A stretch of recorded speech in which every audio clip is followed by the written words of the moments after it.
Hello everyone, welcome to my YouTube channel. আজ class 7 এর lesson 12 এ যে টেক্সটটা রয়েছে মাই ডায়েরি, এই চ্যাপ্টারের অ্যাক্টিভিটিতে যা যা কোয়েশ্চেন রয়েছে তার উত্তরগুলো দেখে নেব। Let's get started. Activity 1, choose the correct answer from the given alternative. সঠিক উত্তরটা অল্টারনেটিভ গুলো থেকে বেছে নাও। A, Annie Frank's birthday was on, Annie ফ্র্যাঙ্কের জন্মদিন ছিল অন 12th জুন, 12 তারিখে জুন মাসের। B, Moortje is Annie's, Moortje Annie ফ্র্যাঙ্কের কি হয়? পেট ক্যাট, পোষা বেড়াল। C, during recess in the school Annie treated everyone with, স্কুলের টিফিন বিরতির সময় অ্যানি ফ্র্যাঙ্ক সবাইকে কি খাইয়েছিল? সুইট বিস্কিটস, মিষ্টি biscuit. Activity 2, answer the following questions. A, what did Annie do when she could no longer control her curiosity? যখন Annie তার আর আগ্রহ control করতে পারেনি তখন সে কি করেছিল? When Annie could no longer control her curiosity, she went to the dining room and received a warm welcome from Murche.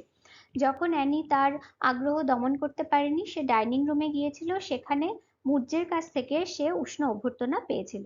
B, which present did Annie see first, কোন উপহারকে অ্যানি সবার প্রথমে দেখেছিল? Why does she refer to it as you, সে এই উপহারটিকে তুমি বলে সম্বোধন কেন করেছে?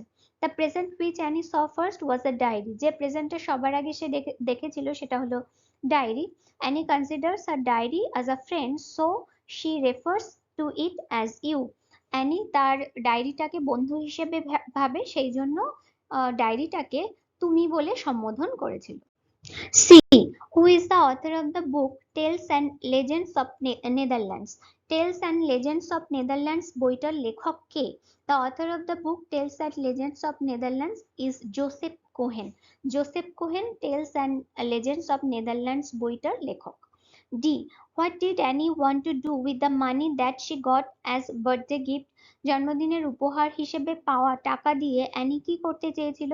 Annie wanted to buy myths of Greece and Rome with the money she got as birthday gift, জন্মদিনের উপহার হিসেবে পাওয়া টাকা দিয়ে Annie myths of Greece and Rome কিনতে চেয়েছিল। Activity 3, arrange the following sentences in proper sequence, নিচের সেন্টেন্সগুলোকে ঘটনাক্রমে সাজাও। 1 হবে D, Annie woke up, Annie ঘুম থেকে উঠেছিল। 2 হবে A, Annie went to the dining room, Annie dining রুমে গিয়েছিল।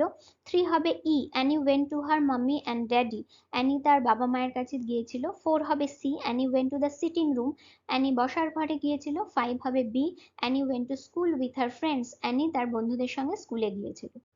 Activity 4, answer the following questions. A, when did Annie have her birthday party? অ্যানির জন্মদিনের পার্টি কবে ছিল? Annie had her birthday party on Sunday afternoon. It was 14th of June.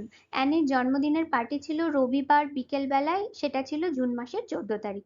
B, what is the lighthouse keeper? Lighthouse কিপারটা কি? The lighthouse keeper is the name of a movie that was shown on Annie's birthday party. The light house keeper হলো একটা সিনেমার নাম যেটা অ্যানির জন্মদিনের পার্টিতে দেখানো হয়েছিল। C, who had been Annie's best friend for years, কারা অ্যানির বেস্ট ফ্রেন্ড ছিল অনেক বছর ধরে? Lies Goosens and Sanne Houtman had been Annie's best friends for years, অনেক বছর ধরে লাইস কুজেন্স আর সেন হটম্যান ছিল তার best friend. D, where did Anne meet her present best friend, তার এখন যে বেস্ট ফ্রেন্ড তার সঙ্গে অ্যানির কোথায় দেখা হয়েছিল? Annie met her present best friend Jopie de Waal at the Jewish secondary school, Annie তার এখনকার যে best friend Jopie de Waal তার সঙ্গে দেখা হয়েছিল জিউইশ সেকেন্ডারি স্কুলে। Activity 5, choose the correct answer from the given alternatives, নিচের alternative গুলো থেকে সঠিক উত্তরটা বেছে নাও। A, Annie has a sister who is 16 years old, অ্যানির এক দিদি আছে যার বয়স 16 বছর। B, Kitty is Annie's diary, Kitty হলো অ্যানির diary. C, the above text is a diary, আমরা যে টেক্সটটা পড়ছি সেটা হলো একটা diary. D, Annie had to say goodbye to Mrs K, Annie বিদায় জানিয়েছিল মিসেস কে কে। Activity 6, fill in the following chart with information from the text, নিচের চার্টটাকে ফিল আপ করো টেক্সট থেকে তথ্য সংগ্রহ করে। দেখো চার্টের একদিকে ইয়ার আর একদিকে হোয়াট হ্যাপেন, মানে বছর আর কি ঘটেছিল। যে বছর দেওয়া হয়েছে সেই বছরে কি ঘটেছিল লিখতে হবে, আর কি ঘটেছিল যেখানে দেওয়া আছে সেটা কোন সালে ঘটেছিল সেটা লিখতে হবে। প্রথম 1926 কি ঘটেছিল? Annie's elder sister was born, অ্যানির দিদির জন্ম হয়েছিল। Next, the author was born, লেখকের জন্ম হয়েছিল কত সালে, মানে অ্যানি ফ্র্যাঙ্কের জন্ম হয়েছিল 1929। 1933-তে কি হয়েছিল, the author's family immigrated to Holland, অথরের পরিবার হল্যান্ডে আহ, আহ, স্থানান্তরিত হয়েছিল, চলে গিয়েছিল। 1938, 1938 সালে কি হয়েছিল, Annie's two uncles escape to the USA, অ্যানির দুই মামা ইউএসএ তে পালিয়ে গিয়েছিল। দ্য অথার্স গ্র্যান্ডমাদার ডায়েড, লেখকের বা লেখিকার দিদা মারা গিয়েছিল কত সালে, 1942, 1942 সালে। Activity 7. Answer the following questions. A. What is the saying that came back to Annie on one of her melancholy days? কোন কথাটা অ্যানির কাছে ফিরে এসেছিল তার বিষণ্ণ দিনে?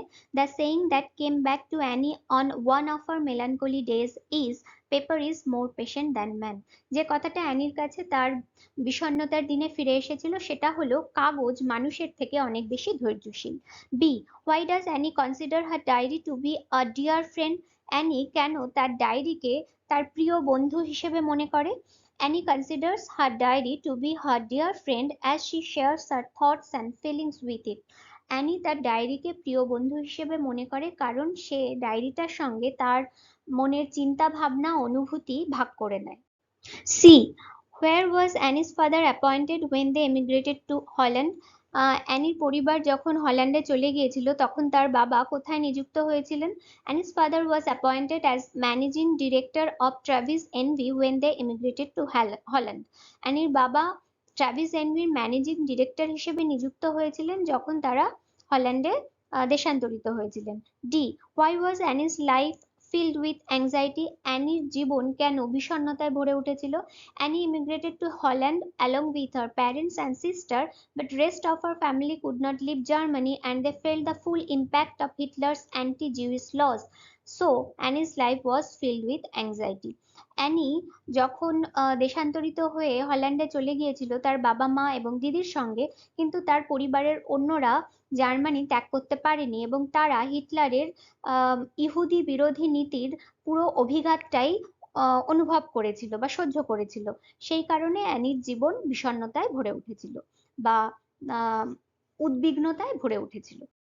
Activity 8. Identify which of the following statements are true and which are false. Give a supporting statement for each of your answers. নিচের সেন্টেন্সগুলোর মধ্যে কোনটা সঠিক কোনটা ভুল সেটা বেছে নাও এবং উত্তরের সপক্ষে সাপোর্টিং স্টেটমেন্ট লেখো। A. Annie thought that no one will be interested in the unbosomings of a 13-year-old schoolgirl. Anne ভেবেছিল যে 13 বছরের একটি স্কুলের মেয়ের মনের কথা খুলে বলার ব্যাপারে কেউই আগ্রহী হবে না। এটা সঠিক, ট্রু। সাপোর্টিং স্টেটমেন্ট যেটা আছে সেটা অনেক বড়, এখানে সেইটুকুই লেখা হয়েছে যেখান থেকে যেটুকু থেকে বোঝা যাচ্ছে যে এই উত্তরটা সঠিক। Nor for that matter anyone else will be interested in the unbosomings of a 13-year-old schoolgirl. B. In her diary, Annie wanted to bring out all kinds of things that lay buried deep in her heart. Anne তার ডায়েরিতে সমস্ত জিনিস লিখতে চেয়েছিল যা তার মনের গভীরে চাপা পড়ে আছে, এটাও সঠিক, ট্রু লিখবো। Supporting statement, I want to write, but more than that, I want to bring out all kinds of things that lie buried deep in my heart. C. Annie seem to lack everything, অ্যানির সবকিছুরই অভাব ছিল, এটা false. Supporting statement, I don't seem to lack anything. D. Annie was born in Holland, অ্যানির জন্ম হয়েছিল Holland, এটা false. Supporting statement, we immigrated to Holland in 1933, আমরা হল্যান্ডে চলে গিয়েছিলাম 1933 সালে, তার মানে তার জন্ম হল্যান্ডে হয়নি। E. Annie was admitted in the fourth form in the Jews secondary school, Annie Jews secondary স্কুলে চতুর্থ শ্রেণীতে ভর্তি হয়েছিল, এটা ফলস, কারণ তার বোন মানে দিদি ভর্তি হয়েছিল চতুর্থ শ্রেণীতে। সাপোর্টিং স্টেটমেন্ট, এই সেন্টেন্সটাও সবটা লেখা নেই, যেখান থেকে বোঝা যাচ্ছে সেইটুকুই শুধু লেখা। She into the fourth form and I into the first. Activity 9A. Find the antonyms of the following words from the text. যে শব্দগুলো দেওয়া রয়েছে তার বিপরীত শব্দ টেক্সট থেকে খুঁজে বার করো। You will find the words in the paragraph mentioned in the brackets. ব্র্যাকেটের মধ্যে দেখো প্যারাগ্রাফ দেওয়া রয়েছে, নাম্বার দেওয়া আছে, সেই প্যারাগ্রাফেই বিপরীত শব্দগুলো খুঁজে পাবে। ফ্যামিলিয়ার মানে পরিচিত, অড আছে, অড মানে উদ্ভট বা অদ্ভুত, ইমাজিনারি কাল্পনিক, রিয়েল মানে বাস্তব, ইনসাইড ভেতরে, আউটসাইড বাইরে, হেট ঘৃণা করা, লাভ ভালোবাসা, হ্যাপি আনন্দিত, স্যাড দুঃখী, পাস্ট অতীত, প্রেজেন্ট বর্তমান। Activity 9B. Make sentences with the words that you have found in activity 9A. activity 9A তে যে শব্দগুলো পেয়েছো সেগুলো দিয়ে সেন্টেন্স তৈরি করো। odd, আমরা প্রথমেই odd পেয়েছিলাম। I found his behavior very odd, তার ব্যবহার আমার কাছে ভীষণ অদ্ভুত লেগেছিল। real, we cannot live in imagination, we have to face the real world, আমরা কল্পনায় বাঁচতে পারবো না, বাস্তব জগতের মুখোমুখি আমাদের হতে হবে। outside, I found my old watch outside my house, আমি আমার পুরনো ঘড়িটাকে বাড়ির বাইরে পেয়েছিলাম। love, the person whom I love most is my mother, যে মানুষটিকে আমি সব থেকে বেশি ভালোবাসি সে হলো আমার মা। sad, the child was sad as she could not go to the picnic, বাচ্চাটি দুঃখী ছিল কারণ সে পিকনিকে যেতে পারেনি। present, I like the present brought by my father, আমার ওই উপহারটা পছন্দ যেটা আমার বাবা এনেছিল। Activity 10, fill in the gaps with the words given below, নিচে যে শব্দগুলো দেওয়া রয়েছে সেগুলো দিয়ে শূন্যস্থান পূরণ করো। A, we should try to control our anger, আমাদের উচিত আমাদের রাগকে নিয়ন্ত্রণ করা, কন্ট্রোল মানে নিয়ন্ত্রণ করা। B, Maradona was a terrific footballer, Maradona ভীষণ চমৎকার একজন ফুটবলার ছিলেন, টেরিফিক মানে চমৎকার। C, Rahul is a stubborn boy, stubborn মানে অবাধ্য, রাহুল একটি অবাধ্য ছেলে। D, we took our lunch during the recess, recess মানে বিরতি, আমরা আমাদের দুপুরের খাবার খেয়েছিলাম বিরতির সময়। E, we drew a series of pictures, series মানে পর্যায়ক্রম, আমরা ছবি এঁকেছিলাম পর্যায়ক্রমে। Activity 11, make as many words as you can with the prefix un, un প্রিফিক্সটা যুক্ত করে যতগুলো শব্দ তৈরি করতে পারো ততগুলো শব্দ তৈরি করো। make sentences of your own with these words, এই শব্দগুলো দিয়ে একটা করে সেন্টেন্স তৈরি করো। যেমন এখানে আনসার্টেন লেখা রয়েছে, আনসার্টেন মানে অনিশ্চিত, হি ওয়াজ আনসার্টেন অফ হিজ সাকসেস, সে তার সাফল্যের ব্যাপারে অনিশ্চিত ছিল। আনকনশিয়াস, আনকনশিয়াস মানে হলো অচেতন, he was sick and became unconscious, সে অসুস্থ ছিল এবং অচেতন হয়ে পড়েছিল। আনএবল, আনএবল মানে অসমর্থ, I was unable to do the task, আমি কাজটা করতে অসমর্থ ছিলাম। আনঅ্যাওয়ার, আনঅ্যাওয়ার মানে কোনো কিছু সম্পর্কে সতর্ক না থাকা, they were unaware of the situation, তারা ওই সিচুয়েশন সম্পর্কে সতর্ক ছিল না। এখানে চারটে শব্দ দেওয়া রয়েছে, তোমরা চাইলে আরো তৈরি করতে পারো।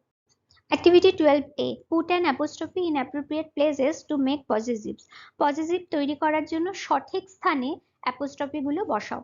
দেখো যেখানে অ্যাপোস্ট্রফি বসানো রয়েছে সেখানে আন্ডারলাইন করা আর লাল রঙে লেখা। A, Robi's father is a doctor. B, Neela wants Ria's pen. C, Tendulkar is India's pride. D, Sunil's and Rohim's bicycles are new. E, Raju's brother lives in the boys' hostel. তোমরা কিন্তু এখানে অনেকেই ভুল করে বয়ের পরে apostrophe বসাও, তা কিন্তু নয়, তাই যদি হয় তার মিনিং হয়ে যায় একটা ছেলের হস্টেল, তা তো নয়, হস্টেলে অনেকে থাকে সেই জন্য এস এর পরে অ্যাপোস্ট্রফি হবে। Activity 12B, put an apostrophe in appropriate places to make contracted verb forms. Contracted verb form তৈরি করার জন্য সঠিক স্থানে apostrophe বসাও। A, I am writing a letter. I am K contracted form এ কি লিখবো? I apostrophe am. You are a good boy. You apostrophe are. You are. She is drawing a picture. She apostrophe s. She is. He would have done it. He apostrophe d, এটা লিখলেই he would হয়ে যায়, তারপরে have done it. They have gone to school, they apostrophe ve, they have. Activity 13A, fill in the blanks with appropriate possessive pronouns given below, নিচে যে possessive pronoun গুলো দেওয়া রয়েছে সেগুলোকে ব্যবহার করে শূন্যস্থান পূরণ করো। A, this picture is ours. B, I found Shima's book but I could not find mine. C, all the essays were good but yours was the best. D, your photos are good, hers are terrible. E, Rita and Mohan don't like your drawing. Do you like theirs? Activity 13B, fill in the blanks with appropriate possessive adjectives given below. সঠিক possessive adjective গুলো বসিয়ে শূন্যস্থান পূরণ করো। A, this is my book. B, I like your new pen. C, the dog is licking its paw. D, we have sold our house. E, the students thanked their teacher. Activity 14, use the participle adjectives in the following sentences. নিচের sentence গুলো থেকে participle adjective বেছে নিয়ে underline করো। Be careful, all the sentences do not have participle adjectives. Careful থাকবে কারণ সব সেন্টেন্সে কিন্তু participle adjective নেই। A, a barking dog seldom bites. Barking participle adjective. B, the dog was barking loudly. এখানে কিন্তু কোনো participle adjective নেই, এখানে এই barkingটা কিন্তু verb, C.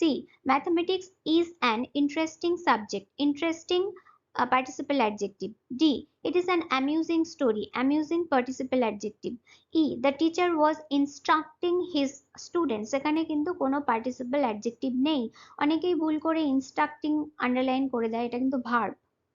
Activity 15, punctuate the following passage. নিচের প্যাসেজে পাংচুয়েশন মার্কগুলোকে বসাও। এখানে প্যাসেজে পাংচুয়েশন মার্কগুলো বসানো রয়েছে। Anil went to Rahul's house yesterday morning. He asked Rahul, "Are you going to school today?" Rahul said, "No, I am going to Darjeeling." "It's such a beautiful place," Anil said. "But Rahul, the tests are starting from next week." Rahul answered, "Don't worry, I have prepared well for them." Anil came back home a little sad, but he was happy for Rahul. Activity 16, fill in the blanks with appropriate forms of the verbs given in brackets. ব্র্যাকেটের মধ্যে যে ভার্বগুলো দেওয়া রয়েছে তার সঠিক form ব্যবহার করে শূন্যস্থান পূরণ করো। A. I shall see you tomorrow. B. The students are writing a summary. C. Anil has been reading this book since morning. D. I had finished my work when Mukta came to see me. E. When I visited her, she was singing.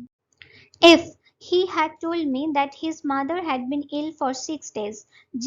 He will come here tomorrow. H. I have been living in Kolkata for 5 years. I. The train had left before they reached the station. J. The cold wind is blowing hard. Activity 17. A biography is a detailed account of someone's life written by some other person. Biography হলো একজন মানুষের দ্বারা লেখা অন্য মানুষের জীবনের বিশদ বিবরণ। Now write a short biography of Raja Rammohan Roy using the following information. নিচের ইনফরমেশন গুলোকে ব্যবহার করে রাজা রামমোহন রয় সম্পর্কে ছোট একটা জীবনী লেখো। টাইটেল দেওয়া হয়েছে রাজা Rammohan Roy. Raja Rammohan Roy was the pioneer of renaissance. Raja Rammohan Roy নবজাগরণের পথিকৃৎ ছিলেন। He was born on 22nd May in 1772। 1772 সালের 22শে মে তিনি জন্মগ্রহণ করেছিলেন। His father's name was Ramakanta Roy and his mother's name was Tarini Devi. তার বাবার নাম ছিল রমাকান্ত রয় এবং মায়ের নাম ছিল তারিণী দেবী। From his childhood he was a very bright student. ছোটবেলা থেকে তিনি খুব মেধাবী ছাত্র ছিলেন। He learned many languages like Arabic, Persian, Sanskrit. তিনি অনেক ভাষা শিখেছিলেন, যেমন Arabic, Persian, Sanskrit. রাজা রামমোহন রয় was a scholar in English, Greek, French and Tibetan. তিনি স্কলার ছিলেন ইংলিশ, গ্রিক, ফ্রেঞ্চ আর টিবেটান ভাষাতে। He visited Tibet and England. তিনি টিবেট আর ইংল্যান্ডে গিয়েছিলেন। Raja Rammohan Roy rejected idol worshipping and founded a new religion called Brahmo Samaj. Raja Rammohan রয় মূর্তি পুজো বন্ধ করেছিলেন এবং মূর্তি পুজো প্রত্যাখ্যান করেছিলেন এবং নতুন একটি ধর্ম প্রতিষ্ঠা করেছিলেন যার নাম Brahmo Samaj. He raised his voice against the cruel custom of sati. নিষ্ঠুর প্রথা সতীদাহর বিরুদ্ধে তিনি আওয়াজ তুলেছিলেন। And he abolished this custom by passing an act with the help of Lord William Bentinck. এবং এই নিষ্ঠুর প্রথা তিনি বন্ধ করেছিলেন লর্ড উইলিয়াম বেন্টিং এর সহায়তায় একটি আইন পাশ করে। He wrote books on various subjects. বিভিন্ন বিষয়ের উপরে তিনি বই লিখেছিলেন। রাজা রামমোহন রয় breathed his last on 27 September 1883 in England and he was buried in Bristol. রাজা রামমোহন রায় তার শেষ নিঃশ্বাস ত্যাগ করেছিলেন 1883 সালের 27শে সেপ্টেম্বর এবং তার শেষকৃত্য সম্পন্ন করা হয় ব্রিস্টলে। Activity 18, write a summary of the following prose passage. নিচের প্যাসেজটার একটা সামারি লেখো। In the famous story of Androcles and the lion, Androcles saved a wounded lion by taking out a splinter of wood from his paw. বিখ্যাত গল্প অ্যান্ড্রোক্লিস and লায়নে অ্যান্ড্রোক্লিস একটা আহত সিংহকে বাঁচিয়েছিল তার থাবা থেকে একটা ধারালো কাঠের টুকরোকে বার করে। Afterwards when Androcles was sent as a prey in front of the same lion, পরবর্তীকালে যখন অ্যান্ড্রোক্লিসকে সেই একই সিংহের সামনে শিকার হিসেবে পাঠানো হয়েছিল, the lion recognised his saviour. সিংহটা তার জীবনদাতাকে চিনতে পেরেছিল and started rubbing its head, এবং তার মাথাটাকে ঘষতে শুরু করেছিল on his feet, তার পায়ে, instead of eating him, তাকে খাওয়ার বদলে। Activity 19, suppose you are celebrating your birthday next week. মনে করো যে তুমি তোমার বার্থডে সেলিব্রেট করছো পরের সপ্তাহে। Now write a letter to your class teacher inviting him or her to your birthday party. এবার তুমি তোমার ক্লাস টিচারকে একটা চিঠি লেখো, তোমার ক্লাস টিচারকে তোমার বার্থডে পার্টিতে নিমন্ত্রণ জানিয়ে। You may begin like this, কিভাবে শুরু করতে হবে বলে দেওয়া আছে। দেখো নাম দেওয়া আছে ডিয়ার মিসেস বোস, তাই দেওয়া হয়েছে। ওপরে সেলফ অ্যাড্রেস, নিজের অ্যাড্রেস দিতে হয় চিঠি লিখলে। I am celebrating my birthday on 7th October, আমি আমার বার্থডে সেলিব্রেট করছি অক্টোবর মাসের 7 তারিখে। It will be my 13th birthday, এটা আমার 13তম জন্মদিন। My parents have arranged a small birthday party at my house. আমার বাবা মা আমার বাড়িতেই একটা ছোট বার্থডে পার্টির আয়োজন করেছে। I shall be very happy if you come to my house on that day. আমি খুব খুশি হব আপনি যদি সেই দিন আমাদের বাড়িতে আসেন। All of my friends and relatives are coming. আমার সব বন্ধুরা এবং আত্মীয় স্বজনরা আসছে। I shall be eagerly waiting for you as I need your blessings. আমি সেদিন অপেক্ষা করব আগ্রহের সাথে, কারণ আমার আপনার আশীর্বাদের প্রয়োজন। নিচে যেহেতু টিচারকে তুমি লিখছো, ইয়োর্স ওবিডিয়েন্টলি লিখে দেবে, নিচে নাম লিখবে, নামটা তোমরা চেঞ্জ করে নিতে পারো। আর বাদিকে ক্লাস টিচার্স অ্যাড্রেস, যে টিচারের কাছে তোমরা লিখছো, তুমি চিঠি লিখছো, সেই টিচারের অ্যাড্রেস লিখবে। আশা করি অ্যাক্টিভিটির উত্তরগুলো তোমাদেরকে হেল্প করবে। ডেসক্রিপশন বক্সে ক্লাস 7 রিলেটেড অন্যান্য চ্যাপ্টারের লিঙ্ক তোমরা পেয়ে যাবে। Thanks for watching.